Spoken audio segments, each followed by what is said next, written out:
Burkina Faso, avec cet ultimatum ce matin de l'armée qui demande aux putschistes de déposer les armes d'ici quelques heures. Le général putschiste Djilba Diendéré affirme quant à lui que les négociations se poursuivent pour faire partir l'armée de la capitale. Autre information qui nous est parvenue ce matin, après avoir été détenu pendant plusieurs jours, le Premier ministre Zida a été libéré par les putschistes et il est en bonne santé. On en parle tout de suite avec Anna Sylvestre-Trainer. Bonjour Anna, l'armée devient donc pressante à l'égard du RSP.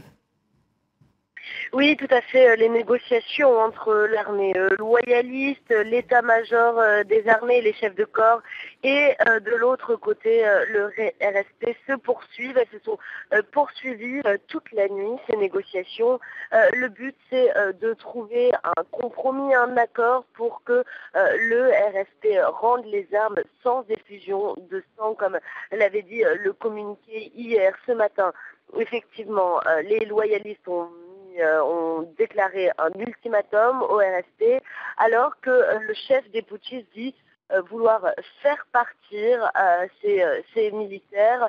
Il dit que les négociations se poursuivent, que les discussions se poursuivent pour que ces militaires puissent quitter la capitale. Ils ont été négativement influencés par certaines personnes, ils ont été mal informés, a ajouté le général Diendéré dans une interview qu'il a accordée à l'instant à l'agence France Presse. Des négociations donc, alors que plusieurs colonnes de militaires sont stationnés depuis maintenant hier soir aux portes, au quartier périphérique de Ouagadougou. Anna, on l'a aussi appris ce matin, le Premier ministre Zida a été libéré. Est-ce que vous en savez plus sur, par exemple, là où il se trouve ?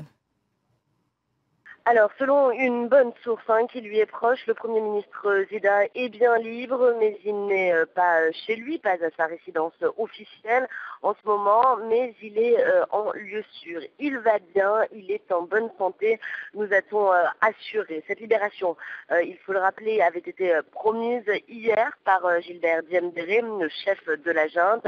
Le chef de la junte qui s'était exprimé dans un communiqué télévisé dans l'après-midi. Et cette libération était la seule réelle concession faite à ce moment-là aux loyalistes. Au total, le Premier ministre de la transition aura donc passé plus de 6 jours retenu par les éléments du régime de sécurité présidentielle. Lui qui, il y a un an encore, était un des membres de cette unité, son numéro 2. Merci beaucoup Anna Sylvestre Trainer pour ces premières précisions depuis Ouagadougou.